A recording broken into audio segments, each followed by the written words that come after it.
Olá, graça e paz da parte de Deus, nosso Pai, e do nosso Senhor e Salvador Jesus Cristo. Estou aqui para estar compartilhando com vocês mais um pouquinho, mais um trecho da carta, dessa belíssima carta de Paulo à igreja em Corinto, a segunda carta de Paulo à igreja em Corinto. Hoje estaremos falando sobre o ministério da reconciliação.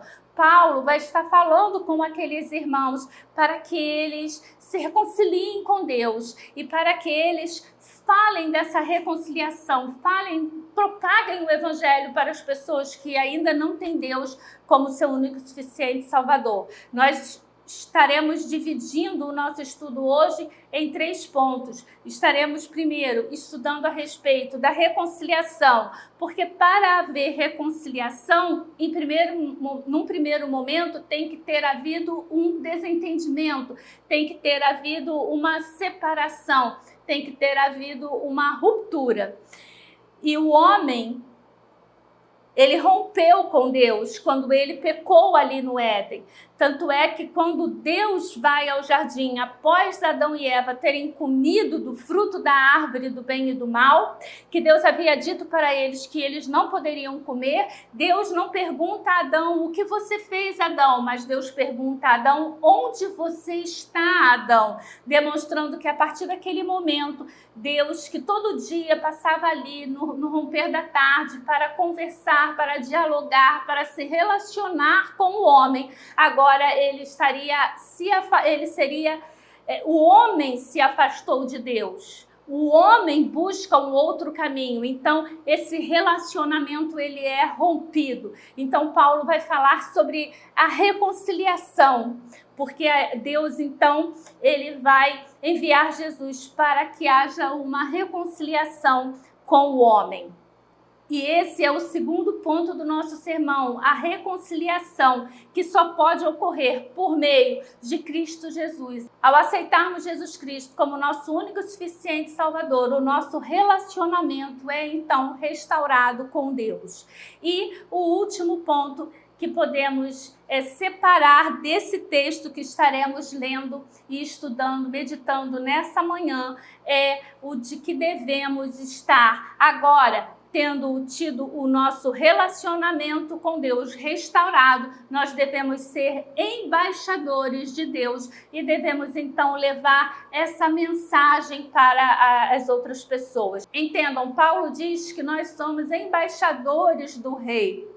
O que Paulo está querendo dizer com isso? Quando nós temos uma embaixada aqui no nosso país, aquele território, aquela propriedade onde está contida a embaixada daquele país, ela não é um território brasileiro, ela é considerada um território do país daquela embaixada. Então, a embaixada americana aqui no Brasil, o lugar onde ela está não é território brasileiro, mas é um território americano. As leis que vigoram ali, por dentro daqueles muros, são as leis americanas e não as leis brasileiras. Nós não podemos invadir ali, entrar ali sem uma autorização daquele país, porque aquele ali é um território americano dentro do nosso país. E Paulo aqui vai estar dizendo que nós somos embaixadores de Cristo. Eu acho muito interessante isso,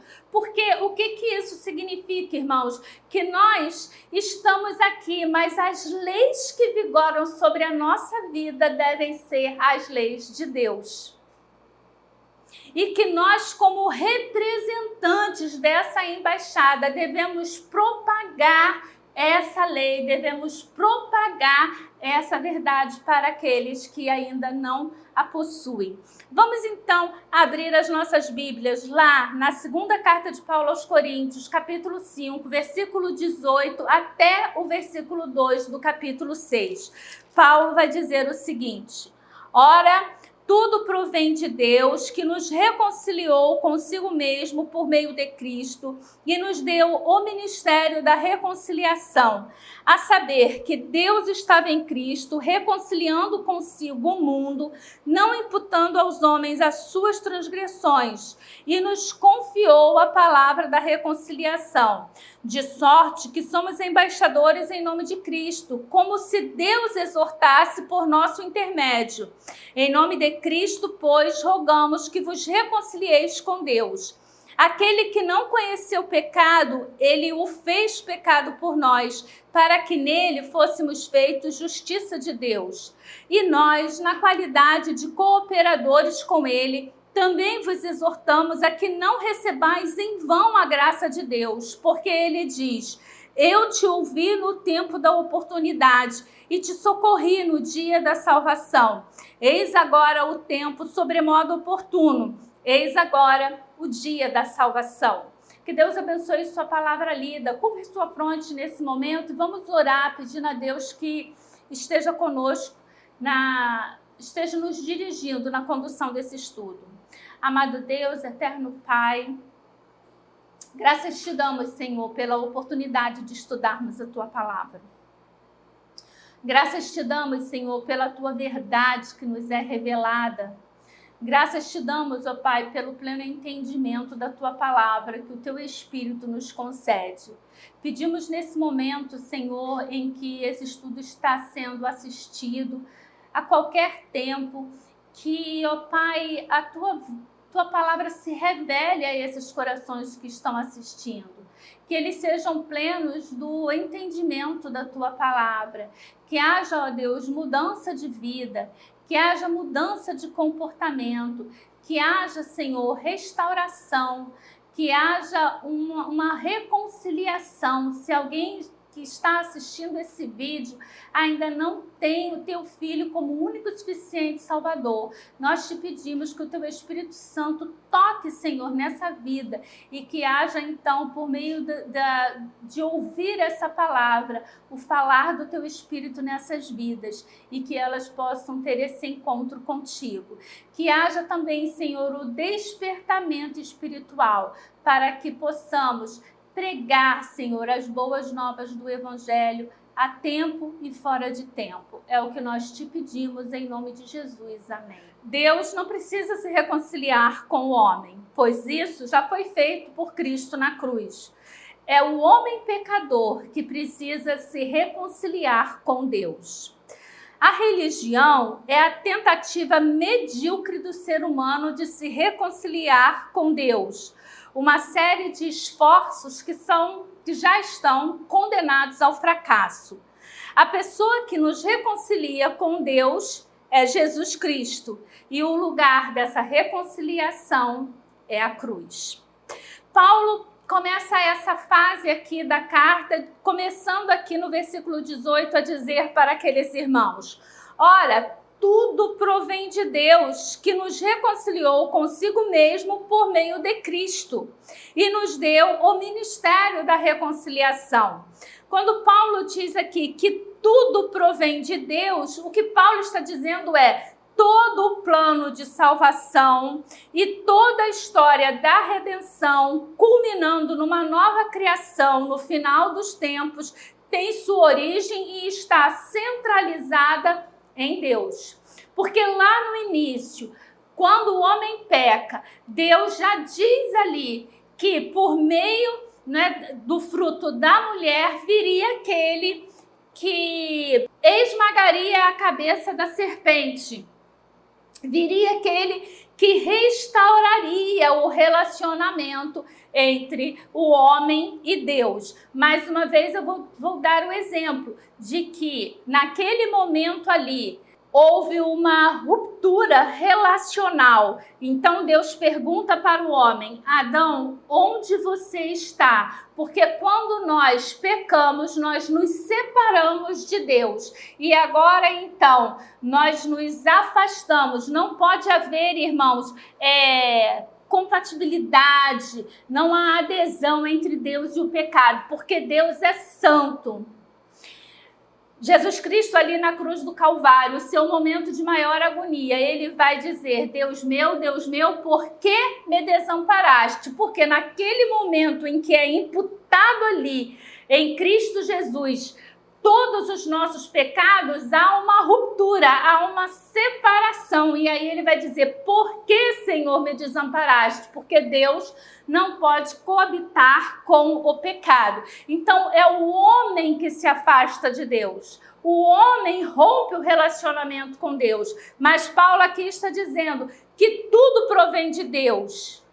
Por quê? Porque Deus nos reconciliou Deus nos reconciliou consigo mesmo.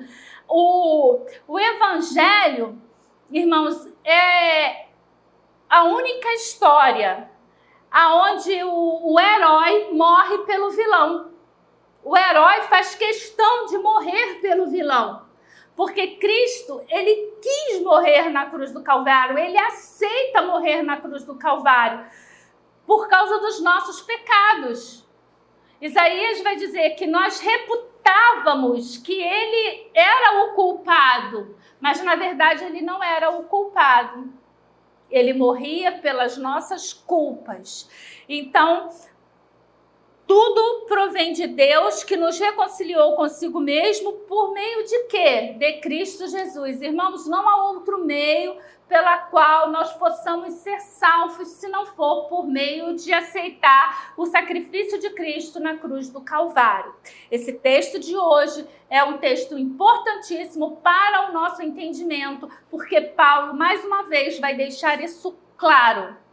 E é importante, isso faz parte lá da conclusão do estudo, mas eu vou fazer questão de já pontuar que no final das contas não vai acontecer, não vai haver um jeitinho, e aí aquela pessoa que viveu uma vida separada de Deus, no final Deus vai olhar para ela, vai ter misericórdia e vai resgatar. A única forma de sermos salvos é aceitando Jesus Cristo como nosso único, suficiente Salvador. Ele é a porta que abre caminho para os céus, que abre caminho para a vida eterna. Então, o versículo 19 vai dizer que Deus não imputou nos homens as suas transgressões. O que isso quer dizer? Qual é o significado da palavra imputar? Imputar, irmãos, ele vem de um termo, é um termo financeiro, e ele significa compensação, colocar na conta de outro. Vamos exemplificar de uma forma que nós possamos ver isso de uma forma mais clara. Quando nós fazemos uma transferência, um Pix, eu tiro um dinheiro que está na minha conta e eu acredito esse dinheiro na conta de outra pessoa, na sua conta. Então, isso é uma imputação. Você tem esse dinheiro que eu coloquei na sua conta. Então, o homem, ele precisava pagar pelo pecado dele. Ele precisava ele precisava responder a Deus pelo pecado que ele havia cometido. Então, Deus pegou Jesus Cristo morreu na cruz do Calvário, e dessa forma, o sacrifício de Cristo na cruz do Calvário pagou a nossa dívida com Deus. Por quê?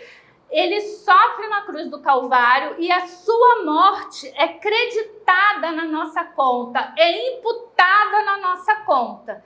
Então, ele me acredita a sua santidade, ele me acredita o seu poder de salvação, e eu transfiro para a conta de Jesus todos os meus pecados. Então, tudo que é de ruim, ao aceitar Jesus Cristo como meu único e suficiente Salvador, o que eu estou fazendo? Eu estou acreditando as minhas culpas, os meus pecados na cruz do Calvário, onde ele morreu por todos os pecados, e ele vai acreditar na minha conta o seu poder salvífico.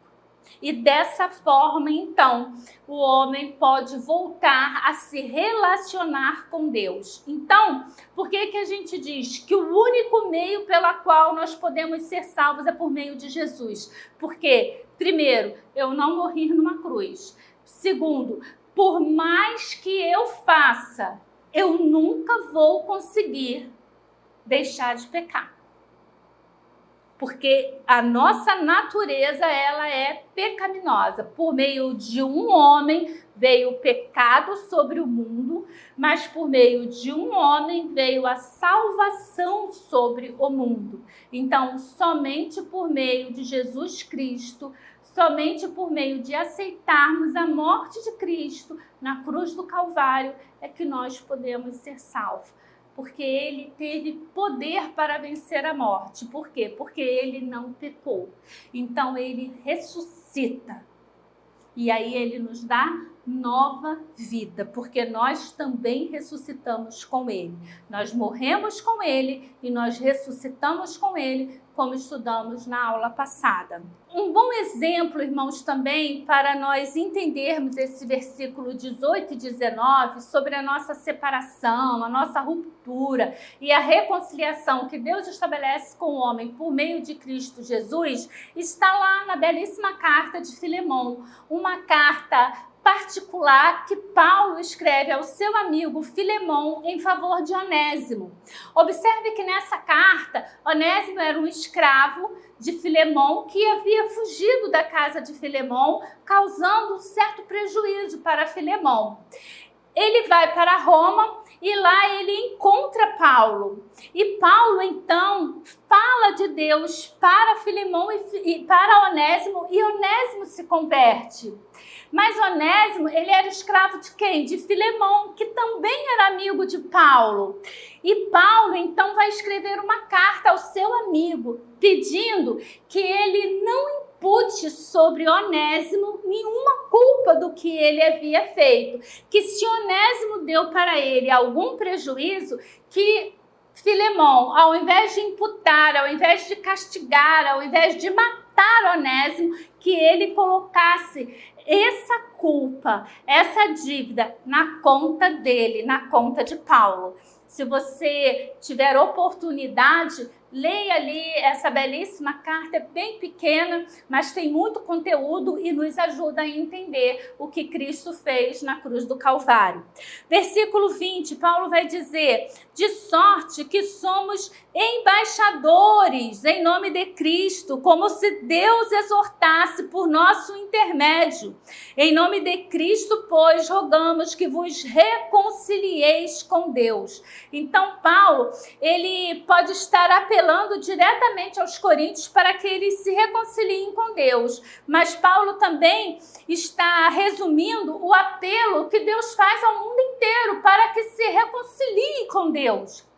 Paulo, quando ele fala ali que eles precisam se reconciliar com Deus, Paulo está dizendo para aqueles irmãos que ao rejeitarem Paulo, ao rejeitarem a mensagem de Paulo, que Paulo levava, que não era uma mensagem própria, mas era a mensagem do próprio Cristo, Paulo está dizendo para eles que ao romperem com Paulo, eles também estão rompendo com Deus. Porque o que Paulo pregava ali era a mensagem do Evangelho, não era nenhuma outra mensagem, a não ser a mensagem do Evangelho. A reconciliação é o restabelecimento e a restauração da comunhão de amor depois da alienação. Para o cristão, a reconciliação com Deus, ela é renovada diariamente, irmãos, por meio do nosso arrependimento e por meio da fé. O Império Romano, ele possuía dois tipos de províncias. As províncias senatoriais, que eram constituídas por povos pacíficos, que não se encontravam em guerra com Roma. Haviam se rendido e haviam se sujeitado ao imperador. E havia também as províncias imperiais que não eram pacíficas. e que, se tivessem oportunidade, certamente se rebelariam contra Roma. Para essas províncias, Roma enviava constantemente seus embaixadores, para que dessa forma os seus embaixadores garantissem a pax romana sobre essas províncias rebeldes. Olha que paralelo lindo que Paulo está fazendo aqui, porque ele está pegando uma coisa que era muito comum para aquelas pessoas que eram províncias romanas.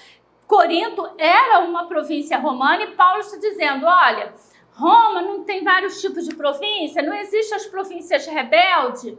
E na província rebelde não é enviado embaixador? Dessa forma também nós somos embaixadores de Deus. Deus nos envia, irmãos, ao mundo para sermos o quê? Luz e sal. Deus nos envia com a mensagem o quê? Da paz.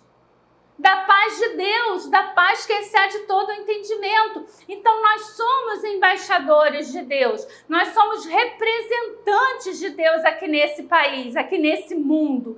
Não para vivermos debaixo da lei do mundo, mas como embaixadores de Deus, nós vivemos sobre os mandos, sobre os mandamentos de Deus.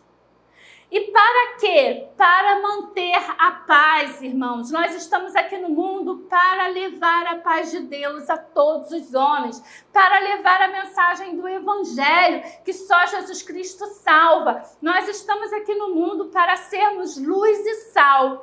Eu não sei se você observou, mas propositalmente, eu não falei o finalzinho dos versículos 18, 19 e 20. E você observe como Paulo encerra cada um dos versículos. Olha,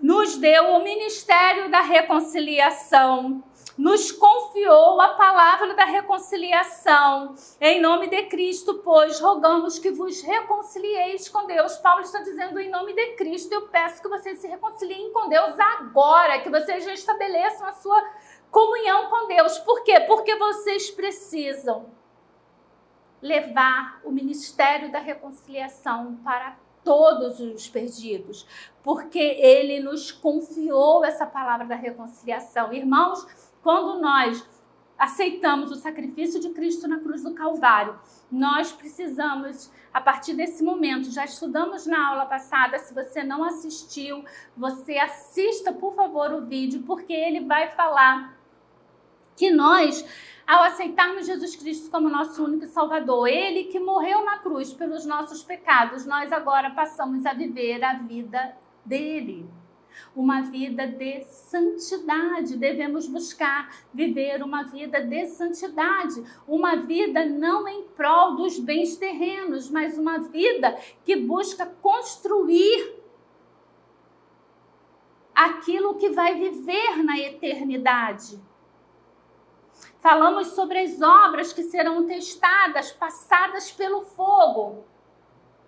Então, eu recebi do Senhor, Paulo vai dizer, o que também vos ensinei. Nós recebemos, irmãos, para ensinar, nós recebemos para transmitir, nós recebemos para passar adiante. Eu não posso ficar com essa novidade de vida, eu não posso ficar com essa bênção guardada para mim. Eu preciso transmitir ela em todos os lugares para onde eu for. Uma vez que os cristãos são embaixadores de Cristo, isso significa que este mundo encontra-se rebelado contra Deus. No que se refere a Deus, o mundo é uma província imperial. Assim, Deus enviou seus embaixadores para declarar paz e não guerra. Se os pecadores nos rejeitam e a nossa mensagem, na verdade, eles estão rejeitando a Jesus Cristo. É o que Paulo fala aqui. Em nome de Cristo, pois, rogamos que vos reconcilieis com Deus. Porque aqueles irmãos estavam em guerra contra Paulo e, obviamente, também contra Deus. Versículo 21. Aquele que não conheceu o pecado, ele o fez pecado por nós, para que nele fôssemos feitos justiça de Deus. Irmãos, esse versículo 21 ele resume o capítulo 53 do livro de Isaías. Eu gostaria que você abrisse lá no capítulo 53, que nós vamos estar fazendo o paralelo entre esses dois versículos. Esse versículo, ele é um resumo importante do Evangelho. Esse versículo explica como Deus imputou o nosso pecado a Cristo, como o juízo de Deus atribuiu a responsabilidade do nosso pecado a Cristo, tornando possível que ele recebesse justamente a punição que merecíamos pelo nosso pecado. Este versículo mostra que Cristo foi nosso substituto, aceitando a penalidade do pecado em nosso lugar, para que nele fôssemos feitos justiça de Deus. Deus não somente imputou nosso pecado a Cristo, também imputou a perfeita justiça de Cristo em nós. Lembra aquela troca? Eu imputei os meus pecados, né? Deus, ao aceitar Cristo, Deus transfere todos os meus pecados para o sacrifício de Cristo na cruz do Calvário e transfere, né, todo o crédito, toda a paga que Jesus pagou ali na cruz do Calvário para que eu possa ser salva, porque eu não conseguiria tamanha ação. Essa imputação procede da compreensão progressiva da justiça de Deus em nosso caráter moral e por meio da nossa santificação. Mas vamos lá ao paralelo. Observe que o Paulo, ele vai falar, olha, Deus tornou pecado. Então, aquele que não conheceu o pecado, ele o fez pecado. Ele quem? Deus fez, né, de Jesus um pecador. Jesus, ele não conheceu o pecado. Jesus, que era o Deus homem, não conheceu o pecado, mas Deus o fez pecador, né? Recebendo os nossos pecados, ele se tornou pecador, né? Ele se fez pecado por nós. Vamos então à comparação entre 2 Coríntios 5:21 e Isaías 53. O primeiro ponto, Deus tornou o pecado. Está aqui, não é? Ele o fez pecado. Aí nós vamos lá no versículo 4 do capítulo 53 e Isaías está falando, certamente ele tomou sobre si as nossas enfermidades, os nossos pecados e as nossas dores levou sobre si. Observe o final quando ele diz aqui, ó, e nós o reputávamos por aflito, ferido e oprimido de Deus. Mas ele não estava pagando pelos seus pecados, ele estava pagando pelos nossos pecados, pelas nossas feridas. Observe o versículo 6, ele diz que o Senhor fez cair sobre ele a iniquidade de todos nós. O Senhor lança sobre Jesus, ali na cruz do Calvário, o pecado de todos nós. Versículo 10, ele vai dizer, foi da vontade de Deus esmagá-lo. Profundo, não é, irmãos? Vamos ler esse versículo. Todavia ao Senhor agradou moê-lo, fazendo-o enfermar. Versículo 10, o Senhor diz, embora o Senhor faça da vida dele uma oferta pelo pecado, a sua posteridade prolongará os seus dias e a vontade do Senhor prosperará nas suas mãos. Mas Paulo continua dizendo que Deus o fez pecado por nós. Foi por nós. Então, como que pode acontecer a reconciliação, irmãos? Pelo pagamento da culpa. Então, Deus lança a nossa culpa sobre Jesus Cristo. Agora, Deus lançou a culpa da humanidade sobre Jesus Cristo. Então, por quem que Jesus Cristo morreu? Por todos. Mas quem que Jesus Cristo salva? Somente aqueles que o aceitam como seu único e suficiente Salvador. Isso é importante. Ele morreu por todos, mas só recebe aquele que aceitar.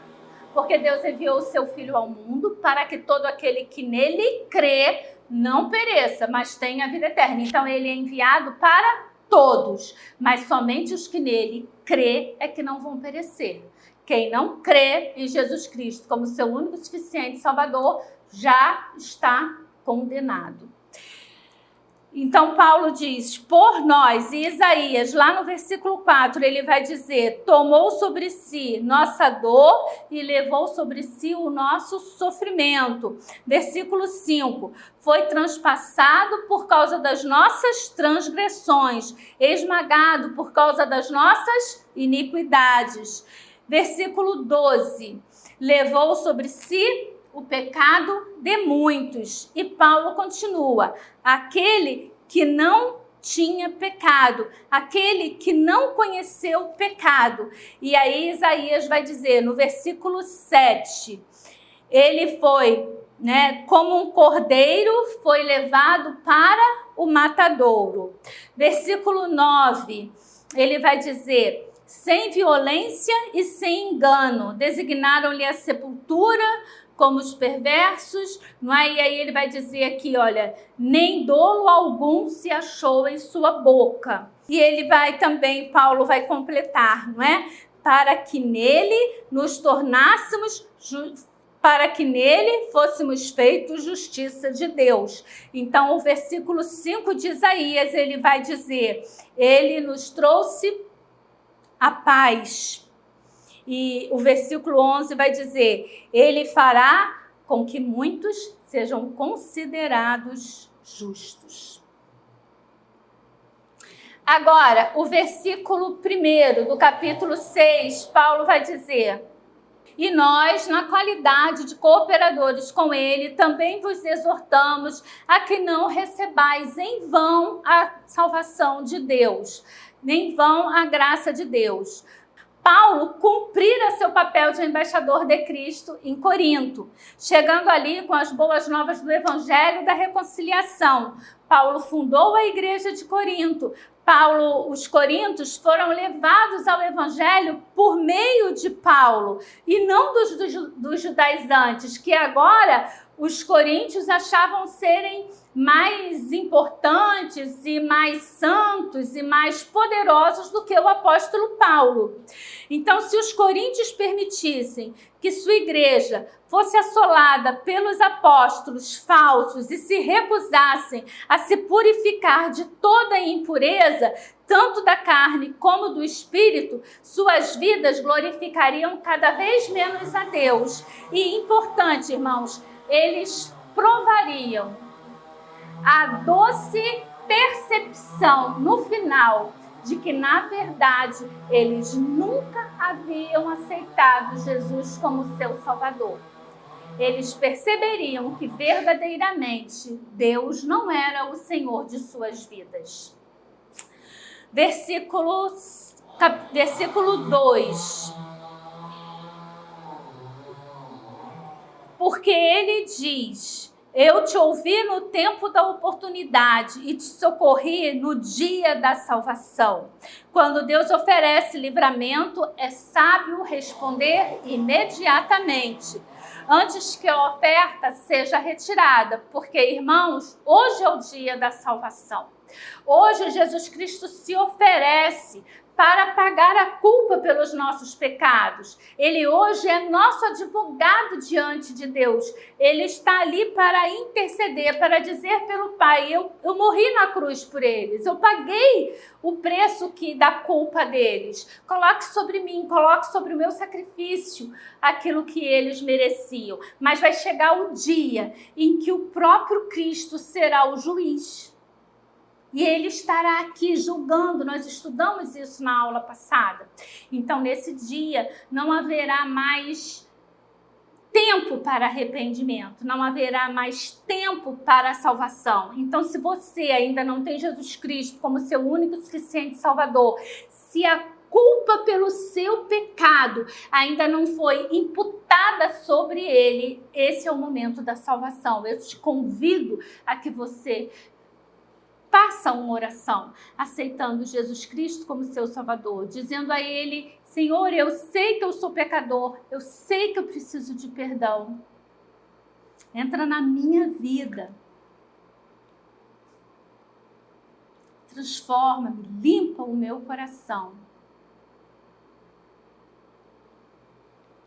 Deus não declarou guerra contra o mundo. A cruz foi a sua declaração de paz. Um dia, porém, o Senhor irá declarar guerra, e então será tarde demais para os que rejeitaram o Salvador. Satanás procura destruir tudo neste mundo, mas Cristo e sua igreja realizam um ministério de reconciliação, reintegrando todas as coisas e conduzindo-as de volta a Deus. O ministério não é uma coisa simples. Para termos sucesso, devemos ser motivados pelo temor, o amor e a comissão que recebemos de Cristo. Portanto, ide por todo o mundo e pregai o evangelho a toda criatura, batizando-as em nome do Pai, do Filho e do Espírito Santo, ensinando-as a guardar todas as coisas que eu vos tenho mandado, e eis que eu estou convosco todos os dias, até a consumação dos séculos. Amém. Que você possa ter um dia abençoado e abençoador, levando o ministério da reconciliação àqueles que não têm Cristo como único e suficiente Salvador. Amém.